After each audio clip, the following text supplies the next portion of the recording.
Bonjour Paul Bensussan. Bonjour Patrick Cohen. Vous êtes psychiatre, expert agréé par la Cour de cassation et par la Cour pénale internationale. Vous êtes l'un de ceux qui a examiné Julie, cette jeune fille qui accuse une vingtaine de pompiers de la caserne de Bourg-la-Reine de l'avoir violée quand elle avait 13-14 ans. C'est une affaire qui enflamme les collectifs féministes. Ses soutiens dénoncent un déni de justice parce que les accusations de viol ont été balayées par l'instruction et la Cour d'appel de Versailles. 3 hommes sont poursuivis pour atteinte sexuelle sur mineurs de moins de 15 ans. Sans donc contrainte, menace, violence ou surprise, décision qui vient d'être confirmée par la Cour de cassation.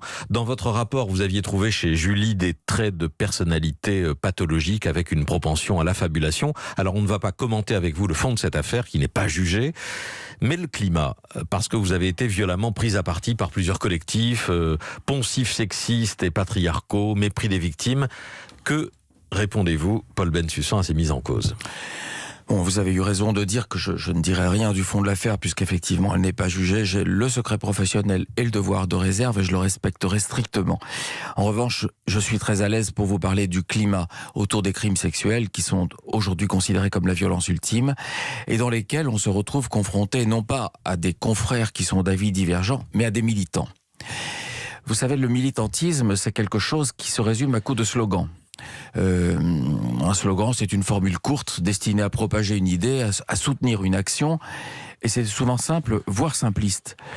Mon rapport dans cette affaire, dont je ne dirai rien, fait 145 pages. J'ai la prétention de dire qu'il est fouillé, technique et nuancé. Il n'est pas le seul, hein. Il y a eu un autre expert qui est passé après vous. Qui lui a la chance de passer de ne pas essuyer les coups de canon, mais des associations. Il dit à peu près la même chose que vous.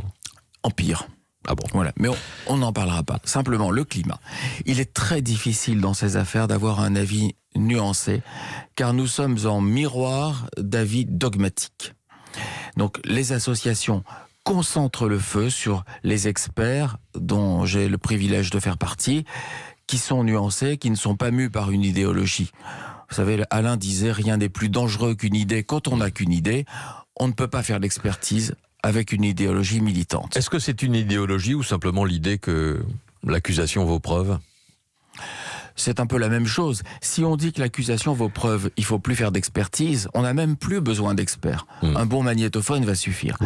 J'entendais Céline Picq, porte-parole d'Oser le féminisme, qui à ma connaissance n'est ni juriste ni psychiatre, sur le plateau d'Yves Calvi, s'indignait de ma présence sur les listes en disant que ça posait un gros problème, mais heureusement que c'est pas Céline Picq qui choisit les bons et les mauvais experts, mais ça fait peur.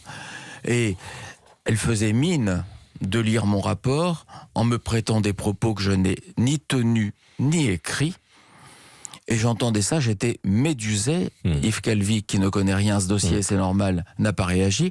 Heureusement, un magistrat était là, Bruno Touzelier, qui dit « Mais enfin, on ne connaît rien de ce dossier, Paul Bensussan n'est pas là pour répondre, il faut arrêter. » Mais il y a l'idée, au-delà des attaques vraiment personnelles, que vous faites partie d'un autre temps, que la société a changé, que les avocats de Julie, lors de l'audience devant la Cour de cassation, avaient appelé à faire vivre la loi avec son temps, en insistant sur l'évolution sociétale concernant la prise en compte des violences sexuelles sur mineurs. Il n'y a pas quelque chose qui doit modifier le regard, y compris des experts et des juges sur ces questions-là, Paul Bensussan? Les experts comme les juges vise, si vous voulez, à approcher la singularité d'un cas. On ne peut pas, encore une fois, résumer chaque dossier du fait que l'ère du temps a changé. Dans les années 2000, j'étais considéré comme avant-gardiste parce que je me spécialisais dans la fiabilité des révélations et dans ce qu'on appelle la psychologie du témoignage. Ce qui m'a valu d'être cité par la défense au procès en appel d'Outreau. Mais je suis fier d'avoir critiqué méthodologiquement les expertises qui étaient dogmatiques et péremptoires. Celles qui remettaient accordaient du crédit à la parole de l'enfant sans regard critique, alors que vous êtes parmi les premiers à avoir justement mis en cause ces paroles d'enfant dans le dossier d'Outreau. Ce qui m'a valu des accusations inouïe de traiter les enfants de menteurs, ce que je n'ai jamais fait. Le mensonge enfantin est exceptionnel. Ces enfants étaient de grandes victimes, mais pas de tout ce qu'ils disaient d'avoir vécu et pas de tout ce qu'ils dénonçaient. Très rapidement, puisque plus personne n'a envie d'entendre parler de cette affaire, il y a eu des meurtres d'enfants imaginaires qu'ils dénonçaient avec des soubresauts d'angoisse. Donc il n'est pas question de les traiter de menteurs. C'est ce qu'on appelle la fiabilité du témoignage. Il y a la vérité psychologique, c'est ce que chacun est persuadé d'avoir vécu. La vérité historique, c'est ce qui s'est réellement passé, dont nous ne saurons finalement jamais rien. Et puis la vérité judiciaire, ce que la justice retiendra. Plus généralement, sur les crimes sexuels sur mineurs ou les crimes sexuels en général, il y a l'idée abondamment propagée que la justice est désarmée ou qu'elle est parfois complaisante et que les experts psychiatres, parfois, comme vous, participent à cela. Paul Bensussan. La justice, elle est tributaire de ce qu'on appelle l'administration de la preuve. Nous sommes dans des affaires qui souvent, et malheureusement, je suis le premier à le déplorer, sont parole contre parole. Dans ces affaires, il faut reconnaître que le poids des expertises psychiatriques est important. Et donc, ça doit simplement nous sensibiliser à la rigueur diagnostique que nous devons avoir, à la nuance du propos. Un expert qui tiendrait des propos péremptoires, dogmatiques ou même pour la plus noble cause, militants. Par exemple, un enfant ne peut pas inventer quelque chose qu'il n'a pas subi, ne peut plus faire d'expertise, qu'il se contente de faire du militantisme puisqu'on connaît déjà son avis avant même qu'il soit confronté au dossier. Donc encore une fois, nous ne pouvons pas préjuger de ce que sera notre analyse avant même d'être confronté à la singularité d'un cas. Je voudrais votre regard, Paul Bensussan, sur la loi, qui est en débat aujourd'hui à nouveau. Est-ce que la législation française est suffisamment répressive en matière d'infractions sexuelles ? Je vais vous répondre en parlant du délai de prescription des crimes sexuels sur mineurs, qui est augmenté par plusieurs évolutions législatives, la dernière en date étant celle de la loi dite Schiappa en 2018, qui porte à 30 ans après la majorité le délai de prescription. Qu'est-ce que ça signifie ? Prenons un exemple concret. Un enfant né en 2018, juste après la promulgation de la loi. Il a 3 ans aujourd'hui. Il a 3 ans aujourd'hui, il est abusé en petite section de maternelle par son instituteur. Il sera majeur en 2036 et il aura encore 30 ans, c'est-à-dire jusqu'en 2066, pour dévoiler et porter plainte.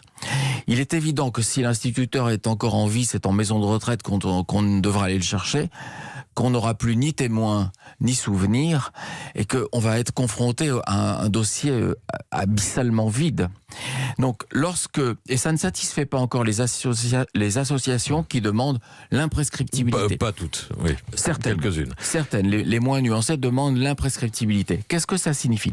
Ça signifie que nous attendons aujourd'hui du procès, sans même nous en rendre compte, une vertu avant tout thérapeutique. Et que nous renoncerions en quelque sorte à la recherche de la vérité. Donc le procès, c'est vrai, est peut-être un immense soulagement pour une victime, mais il peut être aussi extrêmement bouleversant, notamment si, par manque de preuves, ça se termine par un acquittement ou un non-lieu. Et donc il faut être extrêmement nuancé. Ça ne peut pas être dogmatique. Et la recherche de la vérité est la préoccupation première. Ça, c'est la prescription, mais il y a aussi l'idée de faire poursuivre et condamner tout acte de pénétration sexuelle commis par un majeur sur un mineur de 15 ans, qui serait donc considéré comme un crime. Si la loi change dans ce sens-là, des faits tels que ceux de l'affaire Julie feraient automatiquement l'objet de poursuites pour viol. Oui, ce serait... Alors ça dépend si c'est une présomption simple ou une présomption qu'on appelle en droit irréfragable, c'est-à-dire que nul ne peut contester. Autrement dit, il suffirait de la carte d'identité pour établir les faits de viol. Alors là, c'est évidemment un petit peu peut-être choquant, dans la mesure où ça enlève toute la complexité, puisqu'il suffit de la date de naissance. Mais je vais vous dire, je vais peut-être vous surprendre, ça ne me choquerait pas tant que ça, puisqu'au moins il y aurait une limite claire et objective. Ce qui me gêne dans les expertises psychiatriques que je dénonce et que je qualifie de militantes, c'est qu'elles sont subjectives et idéologiques. Là, si une date de naissance suffit, c'est peut-être regrettable pour la singularité et la complexité des cas, mais ça a au moins le mérite d'objectiver la chose. Ce que vous nous dites au fond, Paul Bensussan, c'est que l'évolution de la société de ces dernières années, les vagues MeToo notamment, etc., n'ont pas changé et non pas changé votre façon de regarder ces affaires et de produire vos expertises ? Non, ça n'a pas changé parce que déjà dès le début des années 2000, je publiais sur les fausses allégations. Donc je reste persuadé que l'accusation ne vaut pas preuve, que le travail de l'instruction doit être respecté et que dans ce travail, les experts gardent toute leur place à condition naturellement que leur avis ne soit pas connu d'avance. Merci beaucoup, Dr Paul Bensus.